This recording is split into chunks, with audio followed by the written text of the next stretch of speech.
Good afternoon, everyone. My name is Dr. Paige McNulty, and I'm the Emergency Manager for Gary Community Schools. And it is my pleasure today to have the Honorable Jerome Prince here today to be reading with me. And my boys, my twins, Logan McNulty Brown and Lucas McNulty Brown, who are out of school today with everybody else. Our plan is to continue to send out books through our website so that the students can continue reading. We encourage you to continue reading at home. We're going to do reading segments as well as some math and STEM segments, but today we're going to focus on reading. And I chose one of my favorite books that I read all the time to my boys, and it's called The Secret Life of Squirrels. And this one is called Back to School. And there's about 20 of these, so we'll have lots of time to go through the whole series over the next several weeks. I also brought my friend, Mr. Squirrel, who's going to help me read the story today. Hello, Mr. Squirrel. Hello. Hi. Okay, I'm gonna pass them off for a second while I read. All right, here we go. Most squirrels spend the last day of summer preparing for the cold. Not Mr. Peanuts and Rosie. They have a bigger job to do. Oh boy, I wonder what they're up to. School starts tomorrow and Rosie needs to get her classroom ready. She's very excited and also a little nervous. Mr. Peanuts chirps, "Let's go back to school shopping, Rosie." "Good idea, Mr. Peanuts." "Good idea, Mr. Peanuts." They need to head to the store. So Rosie fills her cart with notebooks and paper, paints and crayons.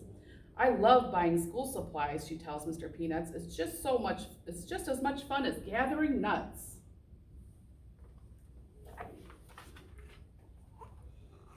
There is so much to do before Rosie's students arrive. First, Mr. Peanuts helps her unpack all the books. He knows every classroom needs a great library. Good idea, Mr. Peanuts. Rosie hangs a big banner on the wall. She wants all of her students to feel welcome. Then she posts the class rules on the bulletin board. Rosie knows that these will be very helpful at the beginning of the year to start off on the right paw. Her favorite rule is listen while others are speaking. Can you imagine if all those little squirrels chattered at the same time?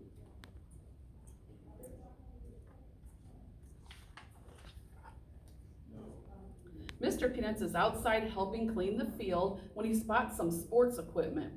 "These look like fun," he exclaims. Mr. Peanuts quite likes to play basketball. "Yes, the students will really enjoy recess and gym class with these," says Mr. Chipper, the gym teacher. "Thank you for helping me with them."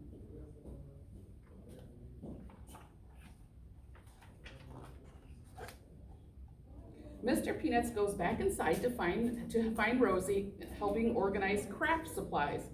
"Can you help me with the art corner, Mr. Peanuts?" So Mr. Peanuts starts to move a table, but he pushes too hard and the purple paint can tips over. "Oh no, Mr. Peanuts, oh no."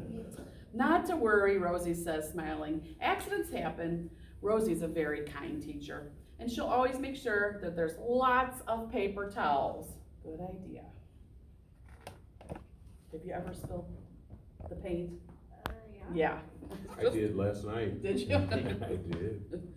Mr. Peanuts spots a guitar in the corner and starts to play. "You should join my class for a sing-along one day," says Rosie. "It would be such a treat." "I would be happy to," said Mr. Peanuts. He is a really talented musician. Rosie is too. She plays the xylophone beautifully. She likes to teach "I Had a Little Nut Tree" to the young squirrels.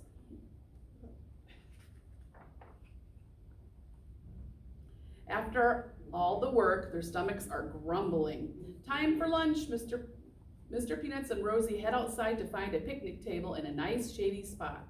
"The playground won't be quite quiet for long," Rosie says. "It will be full of happy chatter tomorrow." Having a nice little picnic lunch. Mm-hmm.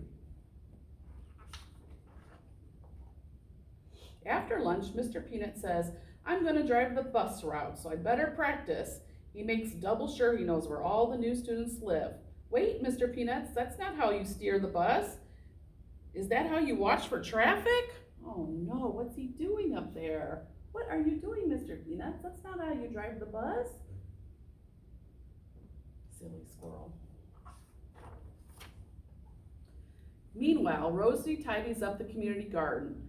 Burrowing into the ground is a lot of hard work. What seeds should she buy for the students to plant this year?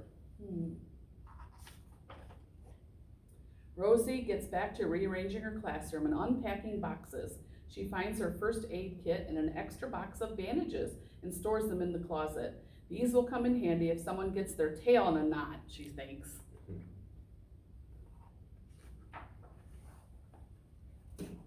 Suddenly, Rosie hears a friendly voice. She peeks into the classroom across the hall and sees Miss Chattery at her desk. Rosie stops to say hello. Then Rosie goes to the big hall to make sure everything is ready for the welcome address. She has a great speech prepared. Testing, testing. Is this thing on? Hello, she says into the microphone. Mr. Peanut gives her a thumbs up from the back of the room. Thank you, Mr. Peanuts. In her classroom, Rosie finishes her lesson plan. We will start the day reading the Nutshell Library. She thinks there are some books, they are some of her favorite books. Rosie wants the first day of school to be just perfect, so she checks her list. All done. Tomorrow will be the best first day ever, Rosie thinks, and it definitely will be. The end. That was a great story. That was a great story. Bravo! Thank you, Mr. Mr. Peanuts. Peanut Thank thinks so you, also. bravo. Thank you, everybody, and we look forward to sharing many more stories with you over the next couple of weeks. Take care. Thank you. Bye-bye.